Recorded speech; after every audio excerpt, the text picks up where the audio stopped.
Bonjour, avec le pasteur Eladj Diallo, on est heureux de vous retrouver aujourd'hui pour cette troisième journée. Nous parlons de la foi inébranlable et aujourd'hui, le témoignage des victoires passées. Il est bon de se rappeler de nos victoires passées, qu'est-ce que Dieu a fait pour nous. Ce matin même d'ailleurs, on était en prière avec Annabelle à la maison et elle me disait de ne pas oublier d'être reconnaissant par rapport à ce que Dieu a fait ces derniers jours. C'est vrai que quand on a un caractère avec un besoin d'avoir toujours des objectifs qui se mettent en place, qui se réalisent, on peut avoir une insatisfaction régulière. Et j'ai souvent combattu avec ça, dans le désir de toujours faire plus pour le Seigneur, voir toujours plus le royaume de Dieu s'agrandir. Et c'est un danger d'oublier à cause de cela, de regarder les petites choses qui ne vont pas et d'oublier toutes les choses que Dieu fait. Et aujourd'hui, on veut vous encourager à regarder aux choses que Dieu fait, aux bonnes choses que Dieu fait. Et il y a un passage assez drôle dans la Bible, en parlant d'un homme qui s'appelait Ahitophel. La Bible dit de cet homme dans 2 Samuel, au chapitre 16, « Les conseils donnés en ce temps-là par Ahitophel avaient autant d'autorité que si l'on avait consulté Dieu lui-même. Il en était ainsi de tous les conseils d'Ahitophel, soit pour David, soit pour Absalom. » Et en fait, à chaque fois que cet homme donnait un conseil, on l'écoutait. À chaque fois. Il n'y avait pas eu un seul conseil que cet homme avait donné qui n'avait pas été écouté. Et un jour, on sait que Absalom ne va pas écouter le conseil d'Ahitophel. Et qu'est-ce que Ahitophel va faire après une année, une vie entre guillemets de victoire, où on a toujours écouté ses conseils? La Bible dit dans 2 Samuel, au chapitre 17 et au verset 23, « Ahitophel, voyant que son conseil n'était pas exécuté, sella son âne et partit pour s'en aller chez lui dans sa ville.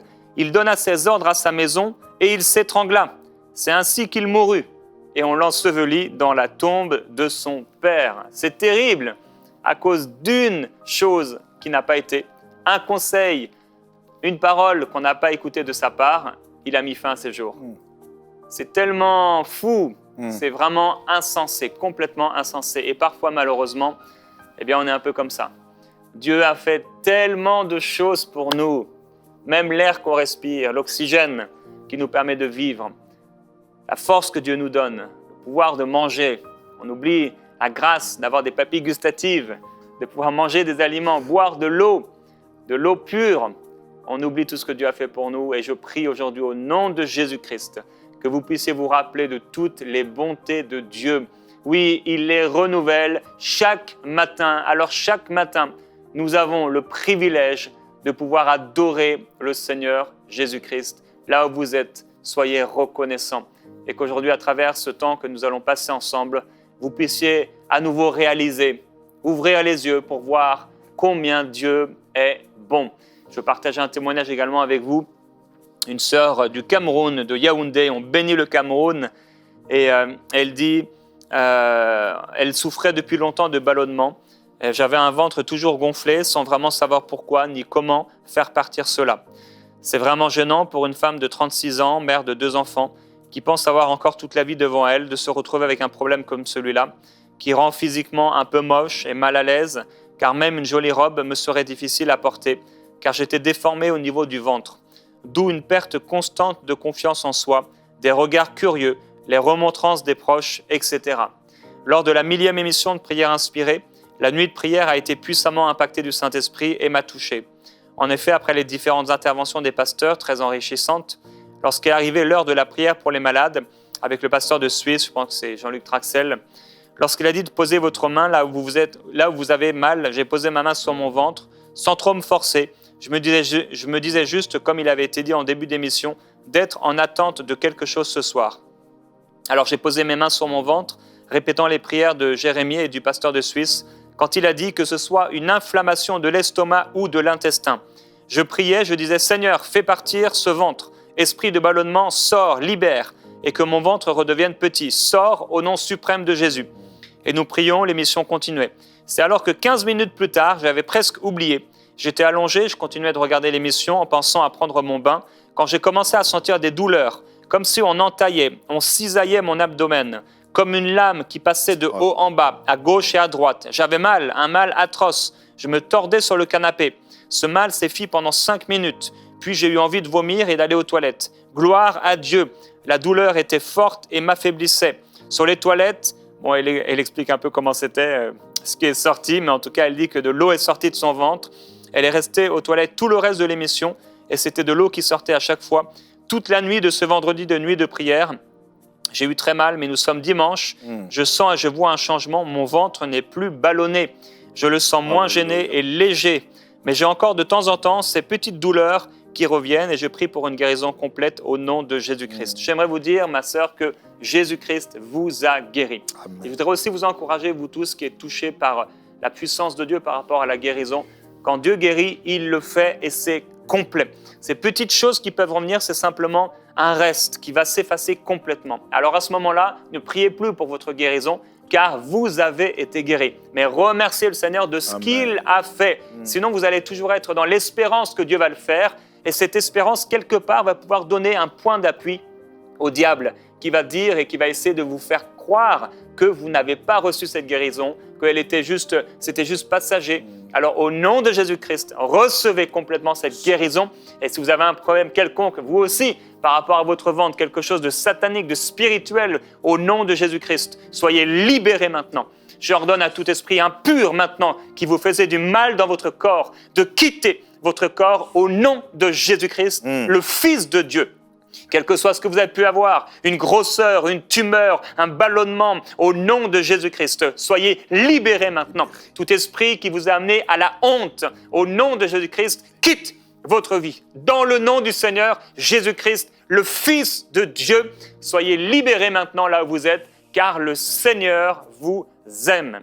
Alléluia. Gloire à Jésus-Christ. Recevez toute guérison, toute délivrance au cours de cette émission, au nom de Jésus-Christ. Amen.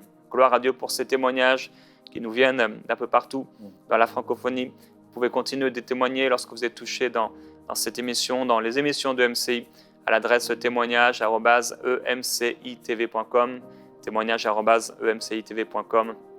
Et on sera heureux de pouvoir partager ce que le Seigneur a fait dans votre vie. Et alors qu'on partage ces témoignages, des personnes sont guéries également, elles, là où elles se trouvent, parce que ce témoignage est puissant. Et aujourd'hui, nous parlons de ce témoignage, du témoignage des victoires passées avec vous, pasteur. Amen. Waouh. Quelle atmosphère tellement riche avec la présence de Dieu. Je suis vraiment très touché par ce témoignage que vous venez de lire. Jésus-Christ guérit. La délivrance, elle est là. Encore une fois, les témoignages passés, la mémoire de la foi inébranlable. Comme le pasteur Jérémie le disait au commencement, comment est-ce que des fois nous sommes tellement concentrés sur les choses qu'on doit faire, les projets que nous devons accomplir, ou bien même des fois les choses que Dieu n'a pas encore fait, que des fois qu'on manque de prendre une pause et juste de le remercier, de donner une action de grâce pour les choses qu'il a déjà faites. David était dans une situation également difficile où tout lui tombait là-dessus. Et il a écrit dans le psaume 77, versets 12 à 13 que j'aimerais lire. « Je me rappellerai les exploits de l'Éternel. Me souvenant de tes merveilles d'autrefois, je méditerai sur toutes tes œuvres et je considérerai tes hauts faits. » David dit, je me rappellerai. La foi inébranlable a une mémoire. Il y a un témoignage, il y a quelque chose que Dieu a fait pour toi et moi. Et je veux demander à notre audience aujourd'hui de prendre une pause et juste de retourner un peu derrière et voir qu'est-ce que Dieu a fait pour toi. Des fois, des choses qu'on oublie complètement. Mais comme pasteur disait, même l'air qu'on respire, Dieu a fait des grandes choses pour nous.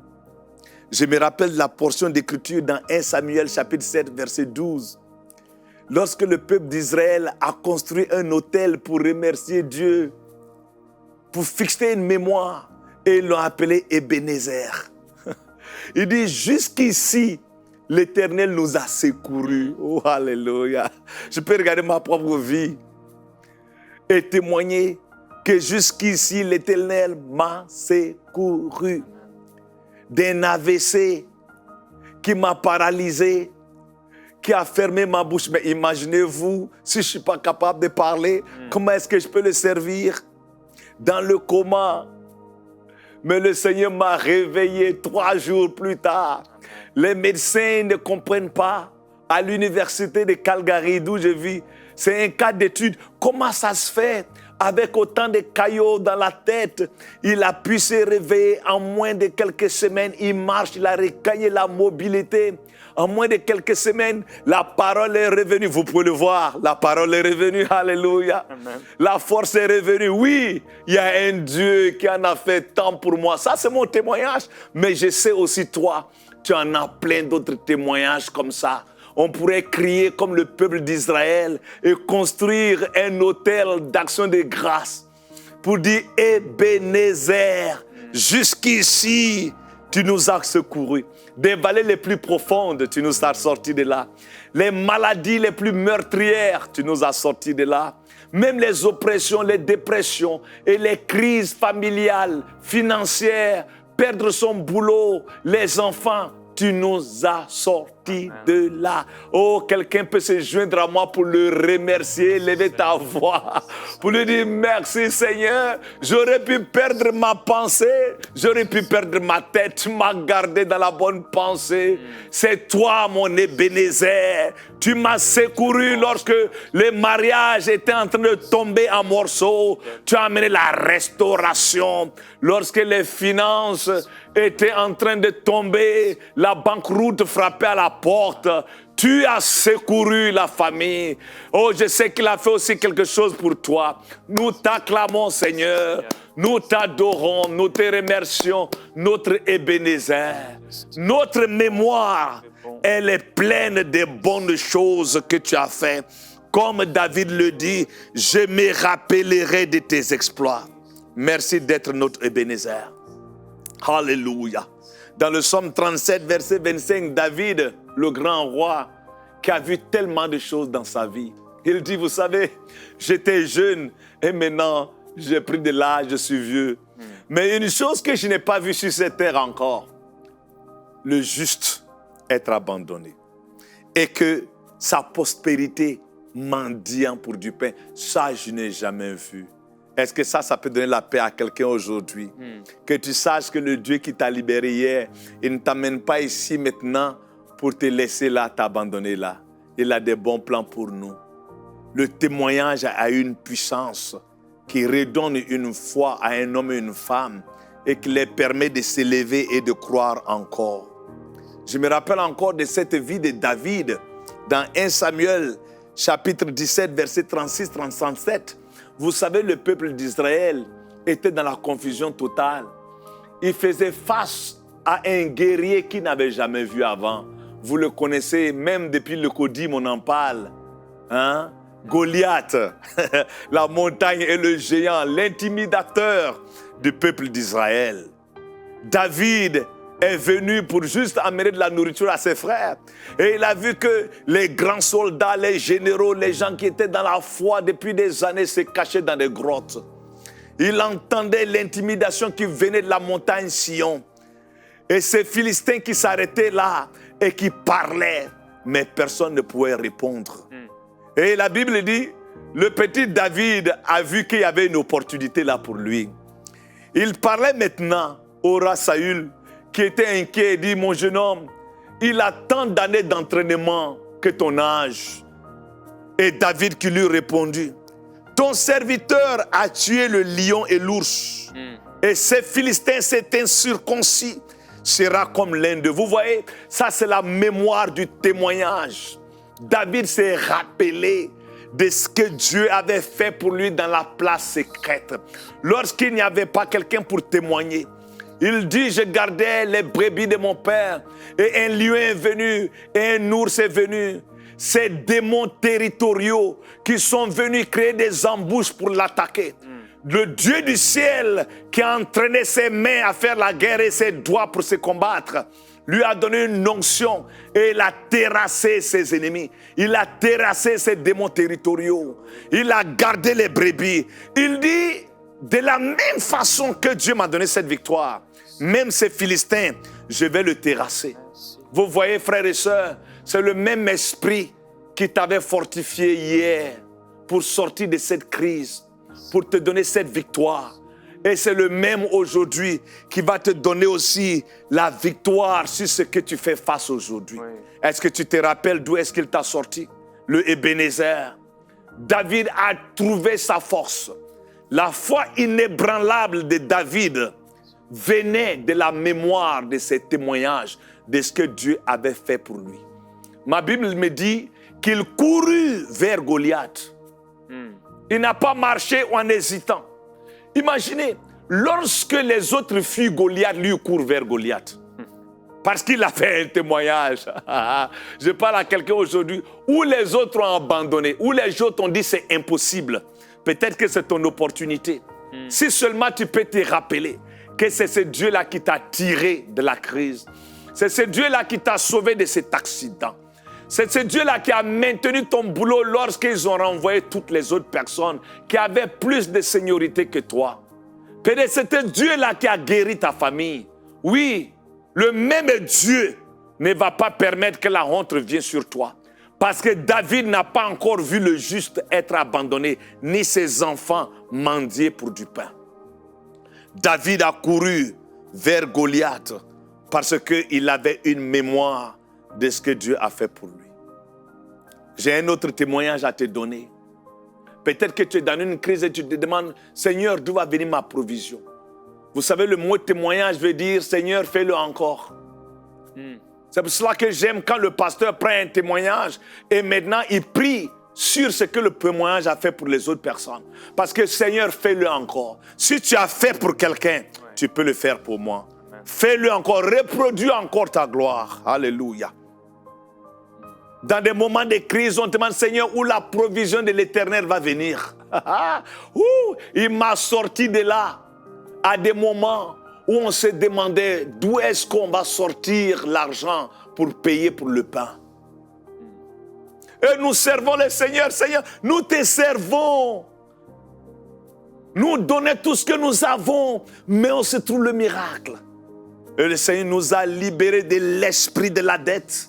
Il nous a libérés de l'esprit de pauvreté. Il a brisé le joug de la pauvreté parce que nous avons un témoignage. Et je veux que quelqu'un sache aujourd'hui.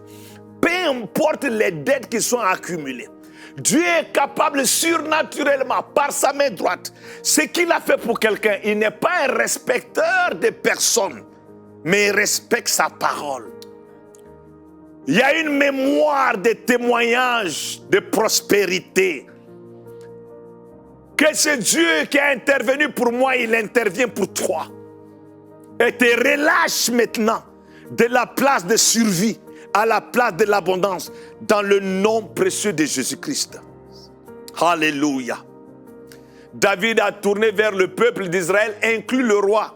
Dans 1 Samuel chapitre 17, verset 22, il leur dit, David dit à Saül, que personne ne perd ses forces. Que personne ne se décourage à cause de ces Philistins. Tu vois ce que ça peut faire quand la mémoire du témoignage s'élève dans la vie d'une personne. Un jeune garçon comme David de 17 ans qui se tourne vers le roi, s'il vous plaît, un adulte, un homme d'autorité, et lui dit, ne tremble pas. Calmez-vous, ça va aller. Que personne ne perd ses forces. Parce que le Dieu qui m'a sorti des griffes du lion, ce même Dieu va nous sortir de cette situation. Je vais parler prophétiquement à quelqu'un. Le Dieu qui m'a sorti du joug de la pauvreté. Le Dieu qui m'a sorti du joug de l'AVC, de l'esprit de la mort. Par ces témoignages, ce même Dieu te sort aujourd'hui de la griffe de la maladie, des griffes de la pauvreté, du manquement. Dans le nom de Jésus-Christ de Nazareth. À côté je vois qu'il tend sa main et il est en train de tourner maintenant la situation à ton avantage. Oh oui, il relâche ses anges pour accomplir sa parole. Éternel Dieu, fais-le encore. Le Dieu de David, fais-le encore. Le Dieu d'Israël, fais-le encore. Le Dieu qui agit à mon égard. Je te demande d'agir maintenant à l'égard de cette audition, de cette personne et de cette femme, de cet homme qui se sent coincé. Libère-le du joug de la pauvreté. Libère-le du joug des dettes. Libère-le du joug de la maladie. Dans le nom de Jésus-Christ de Nazareth. Je brise le joug du découragement. Par la mémoire du témoignage. Oui, Seigneur, merci. Vous savez, à un moment, je dealais avec la dépression. Je sortais toujours pour aller prêcher dans les rues. Dans les coins, il y avait beaucoup de prostituées dans notre ville à Calgary. Et vous pouvez voir que j'ai une voix très haute. Je n'avais pas besoin de microphone là. Et je faisais des va-et-vient. C'est comme si j'avais 2 hôtels invisibles au coin de cette rue qui était enchalandée avec des grosses voitures, des limousines qui venaient pour prendre ces femmes-là que Dieu aime tant. Mais quand ils arrivaient, que je levais ma voix, j'ai dit, femme, mère, Jésus t'aime plus que cet homme. Ne rentre pas dans cette voiture. Pendant des mois, la prostitution a commencé à baisser. Et un jour, il y avait une maman de la cinquantaine qui était une prostituée. Je lui prêchais tout le temps. Et elle me disait, tu sais, tu ressembles à mon fils. Il est aussi à l'institut biblique. Je dis, mère, comment est-ce que tu fais ça? Qu'est-ce qu'elle dit? Non, je dois le faire. Je dis, reçois Christ. Non. Je sais, si je le reçois, je dois arrêter. Je ne veux pas. Et elle était devenue très familière avec moi. Chaque vendredi au rendez-vous. Ce jour-là, elle revient toute paniquée. Elle vient vers moi et me dit, Élie, elle me dit, Eladj, s'il te plaît, pars d'ici, pars d'ici. Nous venons d'une réunion et ils vont te tirer aujourd'hui avec le fusil. Nous venons d'une réunion, ils vont te tuer parce que le business est en train de baisser. Ils vont t'éliminer.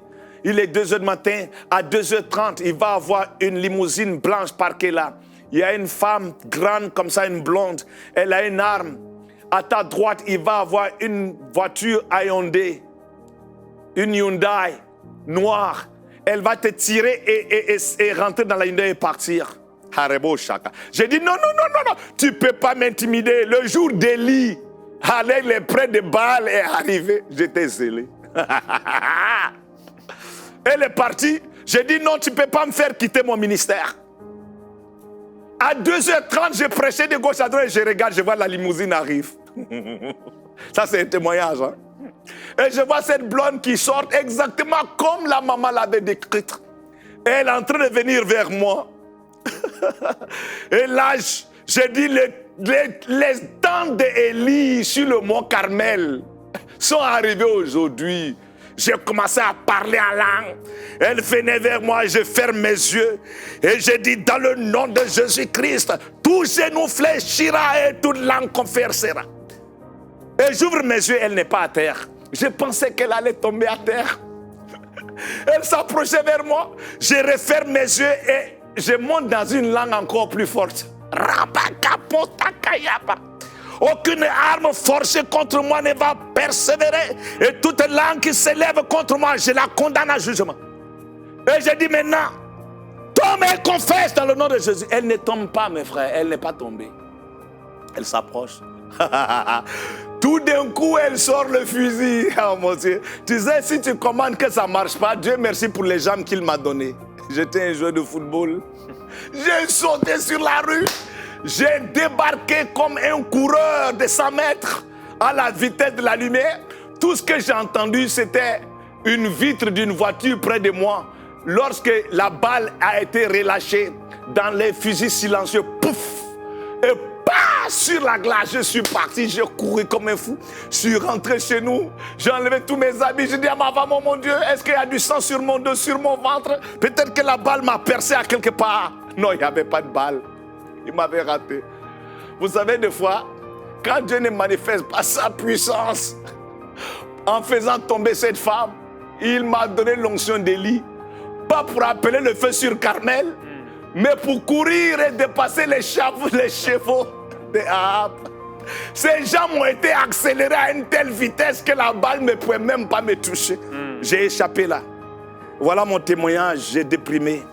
Parce que je disais au Seigneur, je ne peux jamais courir et protéger ma vie. Et la dépression est tombée sur moi. Je trouvais que j'avais déçu le Seigneur. 8 mois plus tard, j'étais assis sur ces bancs près d'une rivière à Calgary, en train de me morfondre sur le joug de la dépression. Et tout d'un coup, j'ai senti une main sur mon épaule en arrière. J'ai voulu tourner, je ne pouvais pas tourner. Et Jésus m'a parlé. Oh, sa main m'a donné la paix et sa voix me restaure. Il dit, El Hadj, je suis mort pour toi, pour que tu vives pour moi. Tu n'as pas besoin de mourir pour moi. L'oppression s'est enlevée tout d'un coup de moi. Ma joie est revenue. Mon zèle est revenu. Jésus-Christ venait de me guérir de la dépression, juste par sa voix. Comme David a dit, que personne ne se décourage. Je vais parler à quelqu'un. Peut-être que ce qui t'a découragé n'était pas la même chose que moi. Peut-être que ce qui a volé ta joie et ta paix et ton zèle de le louer, de l'adorer, de le servir. Peut-être que c'était d'autres choses. Comme il a mis la main sur moi, il met la main sur toi aujourd'hui. Amen. Comme il m'a parlé, il te parle aujourd'hui. Ne te condamne pas. Ne te bouscule pas. Je suis mort pour toi, que tu vives pour moi. Reçois sa vie maintenant. Alléluia. Harabo shaka baba baba. Reçois sa vie. Et que toute oppression soit brisée. Oui. Que toute dépression soit brisée. Que toute lourdeur soit enlevée. Alléluia. Il m'a libéré pour parler encore pour lui. Il m'a redonné encore ma voix prophétique. Toi aussi, tu peux recouvrir ta voix prophétique. Sois libéré dans le nom de Jésus. Le témoignage est la mémoire qui construit cette foi inébranlable. Recouvre ta foi inébranlable. Recouvre ta joie pour le servir. Alléluia. Merci.